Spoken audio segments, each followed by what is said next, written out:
আসসালামু আলাইকুম আপুরা ভাইয়ারা। আজকে আমি রান্না করেছি আমাদের চাঁপাইনবাবগঞ্জের বড়ি দিয়ে শুটকি মাছ। তো এই যে দেখুন, বড়ি আমি হালকা করে তেলে ভেজে নিচ্ছি। আর এদিকে শুটকি হচ্ছে আমার কোরাল মাছের।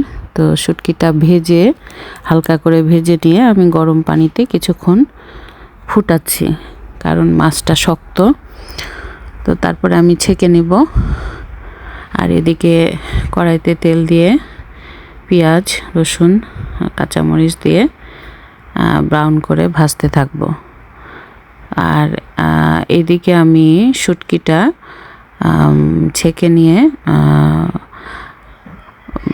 পাটাতে নোড়া দিয়ে একটু মাছটাকে ছেঁচে নিচ্ছি, যাতে সিদ্ধটা ভালো হয়, কারণ কোরাল মাছ অনেক শক্ত। তো যাই হোক, পেঁয়াজ বাদামি হয়ে গেলে আমি শুটকি মাছটা দিয়ে দিলাম। আমার শুটকি কিন্তু কোরাল মাছের, তো আপনারা যে কোনো শুটকি দিয়েই করতে পারেন। তো তারপরে আমি এই বড়িটাও দিয়ে দিলাম, এবং এটাতে আমি খুব বেশি মশলা ইউজ করিনি।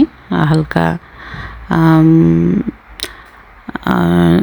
ধনিয়া জিরা দিয়েছি, ধনিয়া গুঁড়া, জিরা গুঁড়া, আর একটু হলুদ গুঁড়া। এই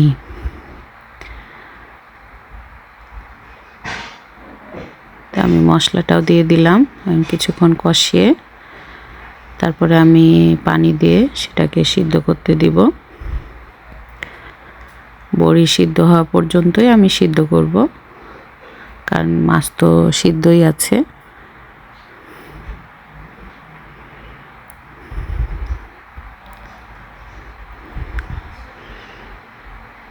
আমরা সাধারণত বড়ি দিয়ে মাছ খাই, শুটকি দিয়ে রান্না করা তেমন করি না, কিন্তু দেখলাম যে শুটকি দিয়ে রান্না করলেও বড়ি শুটকি খেতে মজাই লাগে। আমি একটু টমেটো পিউরি দিয়ে দিয়েছি, লাল টমেটোকে ব্লেন্ড করে দিয়ে দিয়েছি, যাতে কালারটাও সুন্দর হয় এবং খেতেও ভালো লাগে। এবং পরে আমি ধনেপাতা দিয়ে দিলাম,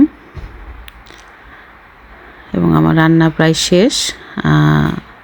আপনারাও রান্না করে দেখতে পারেন, এবং রেসিপিটা কেমন লাগলো অবশ্যই জানাবেন। আমার কাছে তো অনেক ভালো লেগেছে খেতে। ভালো থাকবেন সবাই, ধন্যবাদ।